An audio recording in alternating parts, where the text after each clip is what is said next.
السلام علیکم۔ بلیوں پر ظلم کرنے والے کبوتر باز کا عبرتناک انجام۔ آج قارئین کی خدمت میں ایک عبرتناک واقعہ پیش کر رہی ہوں تاکہ لوگ اس سے نصیحت حاصل کریں۔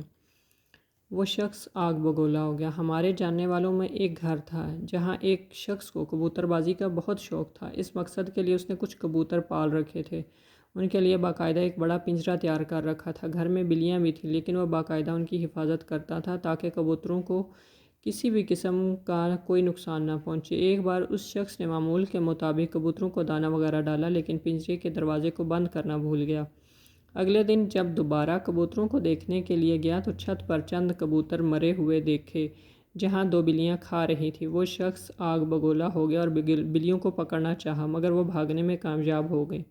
اس دن وہ کبوتر باز بہت پریشان اور غصے کی کیفیت میں تھا مگر بلیاں ہاتھ نہ آئیں۔ مگر اگلے ہی دن گھر میں اس کے علاوہ کوئی نہ تھا۔ گھر کو خالی دیکھ کر دونوں بلیاں ایک کمرے میں چلی گئیں۔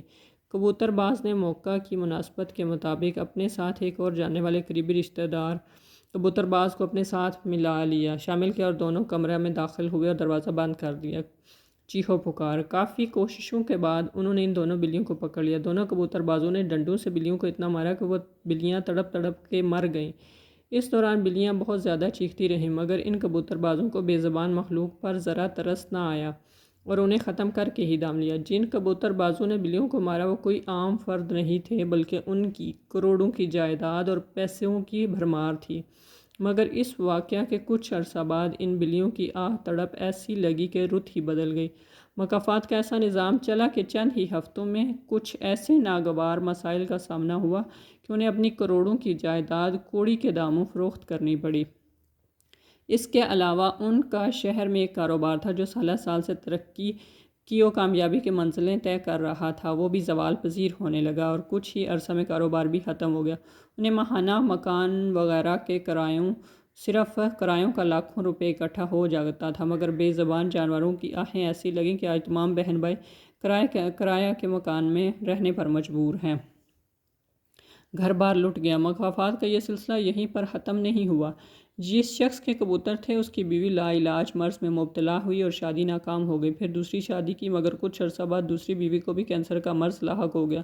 اس کا علاج کرواتا رہا مگر وہ شفا یاب نہ ہوئی بلکہ وہ دماغی مریضہ بھی بن گئی جس سے کبوتر باز کی زندگی تباہ ہو گئی۔ دوسرا شخص جس نے اس کبوتر باز کا ساتھ دیا وہ آج تک اولاد کی نعمت سے محروم ہے۔ اس نے بہت علاج کروایا مگر کوئی فائدہ نہ ہوا۔ آخرکار اس کی بیوی نے بھی اسے چھوڑ دیا۔ ان دونوں کی بہنیں مختلف بیماریوں میں مبتلا ہیں، کوئی پرسان حال نہیں۔ جس گھر میں وہ رہتے ہیں وہاں ایسی نحوست ہے کہ اگر کوئی کمرے میں داخل ہو جائے تو ایسی گھٹن محسوس ہوتی ہے جیسے کوئی جیل یا قید خانہ میں آ گیا ہے۔ آج ان کے خاندان میں فقر و فاقہ، بیماریاں اور پریشانیاں ہیں۔ جیسے بلیوں نے سسک سسک کر جان دی، آخر ایسے ہی وہ ظالم کبوتر باز تڑپ تڑپ کر مر گیا۔ جو دوسرا شخص اس ظالم کی اس ظلم میں شامل تھا وہ بھی زندگی اور موت کی کشمکش میں ہے۔ یہ واقعہ ہم سب کے لیے ایک سبق ہے کہ اللہ کی بنائی ہوئی مخلوق پر ظلم کرنے سے باز رہیں، کیونکہ حدیث کا مفہوم ہے کہ مظلوم کی بد دعا سے بچا کرو اگرچہ وہ کافر ہی ہو، کیونکہ اس کی دعا یعنی بد دعا میں کوئی چیز حائل نہیں ہوتی۔